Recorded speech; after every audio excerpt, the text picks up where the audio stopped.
Hitler, जिसका full name Adolf Hitler है, साल 1933 से 1945 तक उसने जर्मन पर शासन किया था। 12 साल तक अपना एम्पायर चलाया और उसके साथ साथ राष्ट्रीय समाजवादी जर्मन कामगार पार्टी NSDAP के नेता भी थे, जिसे नाजी पार्टी के नाम से जाना जाता है। हिटलर मरे तो मरे, लेकिन उसने वर्ल्ड वार 2 करवाकर ही मरे, क्योंकि वर्ल्ड वार इन्हीं पुरुष के कारण हुआ था। पता नहीं, शायद इन्होंने कसम खा लिया था कि हम वर्ल्ड वार 2 करवाकर ही मानेंगे।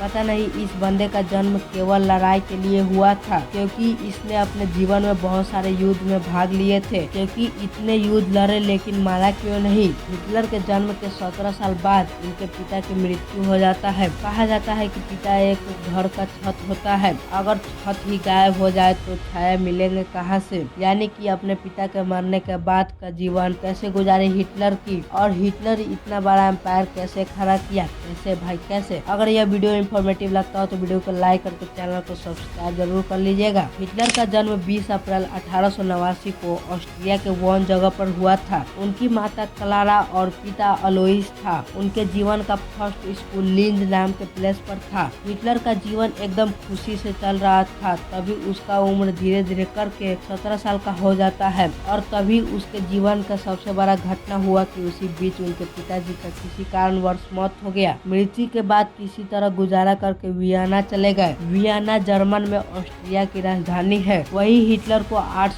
स्कूल में एडमिशन नहीं मिलने के कारण पोस्ट कार्ड पर चित्र बनाकर किसी तरह अपना जीवन गुजारा किया, और पता नहीं कब जिंदगी कब मोड़ लाती है, किसी को भी नहीं पता। वही हिटलर के साथ हुआ जब वर्ल्ड वार 1 स्टार्ट हुआ, तब वो सेना में भर्ती हुआ। उसके बाद वो फ्रांस के तरफ से बहुत युद्ध लड़ा, लेकिन 1918 ईस्वी में एक युद्ध के दौरान वह घायल होने के कारण वे अस्पताल में थे। तभी जर्मनी उस युद्ध में हार जाता है, तो हिटलर को बहुत दुख हुआ। तब पता नहीं उसके मन में क्या चलने लगा, तो उसने एक दल स्थापना किया जिसका नाम नाजी दल रखा गया। उस दल में सभी मेंबर्स नाजी राष्ट्रवादी था। जर्मन जब फर्स्ट वर्ल्ड वार हार जाता है तो नाजी दल ने बताया इस हार का कारण यहूदियों है। उस समय इकोनॉमिक कंडीशन अच्छा नहीं होने के कारण हिटलर ने भाषण देते समय सभी चीज को ठीक करने की बात कहा। वही भाषण के कारण मैक्सिमम जर्मन नाजी इस दल का मेंबर बना। उस भाषण में हिटलर ने भूमि सुधार करने की वर्साई संधि को समाप्त करने और एक बार नाजी जर्मन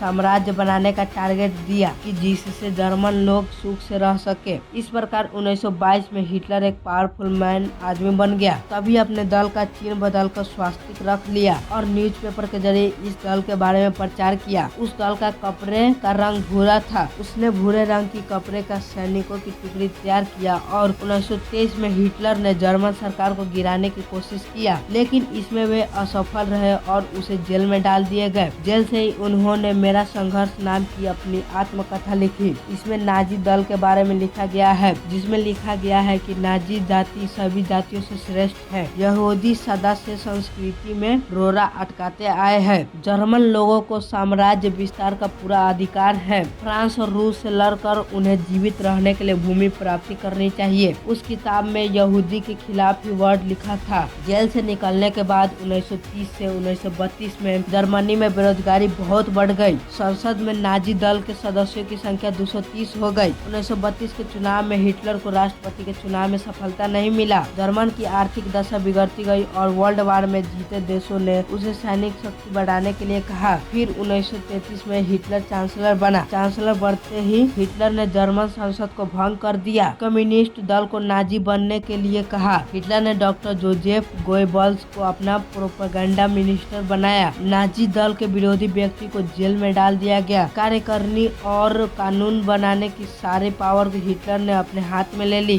1934 में उन्होंने अपने को सुप्रीम जज घोषित कर दिया। उसी वर्ष हिंडनबर्ग की मृत्यु के बाद वे राष्ट्रपति भी बन गया। नाजी दल का आतंक धीरे धीरे फैलता गया। यह ऐसा फैलता गया कि 1933 से 1938 तक लाखों यहूदियों की हत्या कर दी गई। नव युवकों में राष्ट्रपति के आदेशों का पूर्ण रूप से पालन करने की भावना भर दी गई और जर्मन जाति का भाग्य सुधारने के लिए सारी शक्ति हिटलर ने अपने हाथ में ले ली। हिटलर ने 1933 में राष्ट्र संघ को छोड़ दिया और फ्यूचर वार को ध्यान में रखकर जर्मनी की सैन्य शक्ति बढ़ाना स्टार्ट कर दिया। 1934 में जर्मन और पोलैंड के बीच एक दूसरे पर आक्रमण न करने की बैठक हुई। उसी साल ऑस्ट्रिया के नाजी दल ने वहां के चांसलर डॉल्फस का कत्ल कर दिया। दिया। जर्मनी की इस रूल से डरकर रूस, फ्रांस, चेकोस्लोवाकिया, इटली आदि देशों ने अपनी सुरक्षा के लिए अलग अलग बैठक की। उधर हिटलर ने ब्रिटेन के साथ संधि करके अपनी जल सेना ब्रिटेन की जल सेना का 35% रखने का वचन दिया। इसका उद्देश्य फ्यूचर वॉर में ब्रिटेन को तानकर रखना था। अगले साल हिटलर ने वर्साई की संधि को भंग करके अपनी सेनाएं फ्रांस के पूर्व में राइन नदी के प्रदेश पर कब्जा करने के लिए भेज दी। 1937 में जर्मनी ने इटली से संधि की और उसी वर्ष ऑस्ट्रिया पर अधिकार कर लिया। हिटलर धीरे धीरे करके सभी देशों पर कब्जा करने लगा। बाद में जब जर्मनी ने रूस पर आक्रमण किया तो हिटलर की मिलिट्री स्थिति बिगड़ने लगी। हिटलर के सैनिक अधिकारियों ने उसके विरोध षड्यंत्र रचने लगा तो हिटलर ने 30 अप्रैल 1945 को आत्महत्या कर ली। और यह वीडियो पसंद आई होगी तो वीडियो को लाइक करके चैनल को सब्सक्राइब जरूर कर लेना।